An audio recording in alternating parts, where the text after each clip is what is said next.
So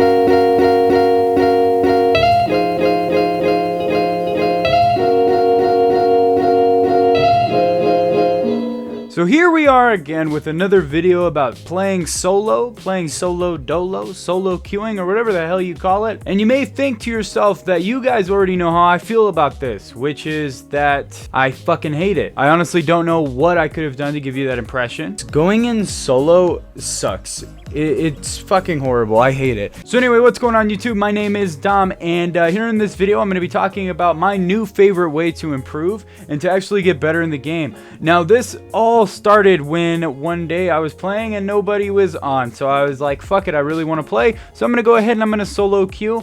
But I'm going to play Echelon because that's the class I'm trying to get better with now. And I really found a lot of joy, a lot of fun to be had solo queuing, as well as a lot of things that you can work on while solo queuing when you don't have a full squad available. Or sometimes I even fucking prefer to play solo for different reasons. But anyway, let's go ahead and let's hop right into the video. So there's a few things that I wanted to go over when you're playing solo and why playing solo can be the best route to actually improve your gameplay and to actually get better overall in the game, both mentally and tactically, skill-wise, everything involved with that. These will be the tenets as to why it is great to go solo. Now, if you guys watched that other solo video where I basically, bitched and complained about solo, a lot of those points still stand, but I actually changed my mind on quite a few of those ideas. So these are going to be my favorite reasons for playing solo and why I actually prefer to play solo at some points when I'm working on a specific skill.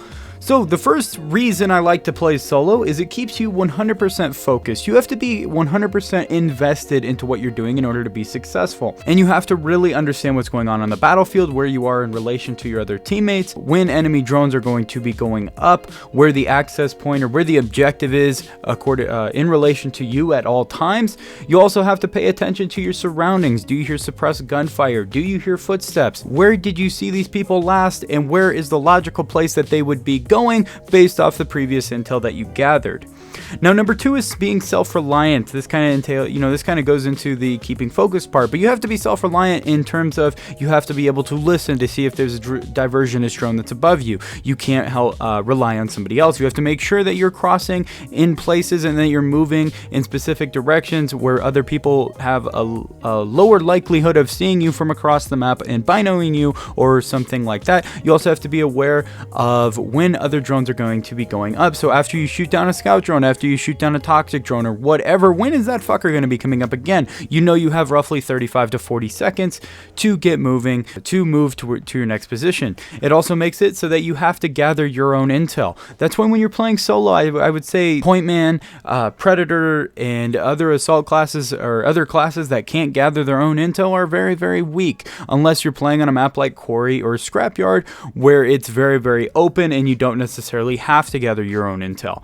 But that's why my favorite classes when playing solo are going to be anything with a drone and Echelon. For sure, Echelon is my number one fave. I love it because I can gather my own intel whenever I want. And point number three is you have to be really smart. And what is always going through my head when I'm playing a solo is, how would I win this if it was a 1v4 situation? No, it's not. Your opponents aren't going to be playing it like it's a 1v4. They're going to be playing it like it's a 4v4. But I'm always thinking, how can I take out everybody on the team? And it is so much fun to go on a flank with Echelon and think, okay, well, the enemy team has a scout, a point man, pred, and a medic, or just some generic combination like that. I'm going to try to get behind them, and which one do I want to kill first? And where are they at in relation to their other teammates? Because I know if I kill this one person, they're all probably going to turn on me and rush my direction. So I have to think strategically. Do I want to kill this fucker now, or do I want to kill this son of a bitch later? Do I want to make sure, how do I want to kill them? Do I want to kill them in this building? Do I want to wait until they move and then kill them when they're leaving the building?